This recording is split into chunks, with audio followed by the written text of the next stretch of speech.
Bersyukurlah kepada Tuhan. Apakah tidak ada damai sejahtera Kristus memerintah dalam hatimu? Mungkin karena Anda kurang bersyukur kepada Tuhan. Firman Tuhan berkata, hendaklah damai sejahtera Kristus memerintah dalam hatimu. Karena untuk itulah kamu telah dipanggil menjadi satu tubuh dan bersyukurlah. Kolose 3 ayat 15. Firman Tuhan ini ditulis oleh Rasul Paulus, bukan ditujukan kepada orang-orang yang tidak mengenal Kristus, tetapi ditujukan kepada umat Tuhan yang sudah percaya dan setia kepada Kristus. Sebelum mereka percaya kepada Injil Kristus, mereka ini hidup dalam dosa dan mempraktekkan dosa mereka sehari-hari. Rasul Paulus kasih list yang jelas seperti apa hidup mereka dahulu. Percabulan, kenajisan, hawa nafsu, nafsu jahat, dan juga keserakahan yang sama dengan penyembahan berhala, marah, geram, kejahatan, fitnah, dan kata-kata kotor yang keluar dari mulutmu. Saling berdusta. Kolose 3 ayat 5, 8, 9. Orang yang hidupnya sehari-hari mempraktekkan salah satu kebiasaan manusia lama tadi, pasti tidak memiliki damai sejahtera, dan ia tidak menjadi bagian dari tubuh Kristus. Setelah umat Tuhan di Kolose percaya kepada pemberitaan Injil Kristus, mereka dijadikan bagian dari tubuh Kristus. Ada kehidupan baru, yaitu kehidupan kekal dari Kristus. Oleh karena itu, seperti yang ditegaskan oleh Rasul Paulus, mereka harus mematikan kebiasaan manusia lama tadi dan mempraktekkan dalam hidup sehari-hari kebiasaan manusia baru yang tertulis dalam ayat 11-15. Salah satu kebiasaan manusia baru adalah bersyukur kepada Tuhan. Jika kita meneliti diri kita sendiri, mungkin kita tidak akan menemukan alasan untuk bersyukur kepada Tuhan.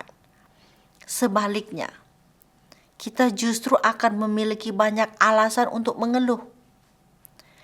Tetapi, kalau kita alihkan perhatian kita kepada Tuhan Yesus dan merenungkan bagaimana Ia sudah menjadikan kita bagian dari tubuhnya di dunia ini, kita jadi memiliki alasan yang besar untuk bersyukur kepada Tuhan. Kapan terakhir Anda terpesona mengingat betapa luar biasa kenyataan bahwa Anda adalah bagian dari tubuh Yesus yang adalah Tuhan? Kapan terakhir Anda berterima kasih akan pekerjaan Tuhan ini dalam hidupmu? Kadang masalah hidup sehari-hari mengaburkan ingatan kita akan kebesaran karya Kristus yang sudah menebus kita dari belenggu dosa dan menjadikan kita manusia baru di dalam Dia. Kita perlu sering-sering diingatkan.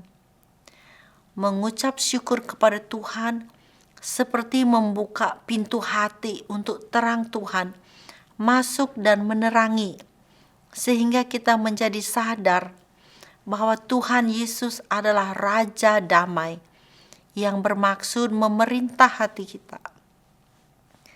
Apakah Anda pernah dengar kisah nyata 10 orang yang sakit kusta disembuhkan oleh Tuhan Yesus dengan ajaib, tetapi hanya satu yang kembali?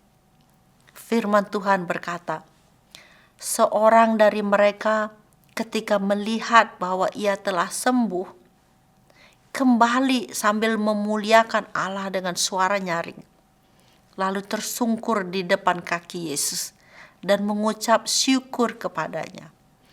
Orang itu adalah seorang Samaria. Matius 17 ayat 15-16. Saya percaya satu orang yang kembali ini untuk berterima kasih, ia bukan saja mendapatkan kesembuhan tubuh, tetapi lebih lagi, mata rohaninya terbuka sehingga ia tersungkur di kaki Yesus. Tuhan Yesus berkata, "Berdirilah dan pergilah, imanmu telah menyelamatkan engkau." Lukas 17 ayat 19. Ketika Anda memasuki hadirat Tuhan dalam doa, coba dengan sengaja, mulai dengan ucapan syukur kepada Tuhan. Sebelum Anda memohon sesuatu, ungkapkan rasa syukurmu kepada Tuhan atas keberadaannya, atas pekerjaannya yang sudah menyelamatkanmu dari hukuman kekal dan yang membebaskanmu dari belenggu dosa. Kiranya Roh Kudus menolong kita untuk lebih banyak bersyukur kepada Tuhan. Amin.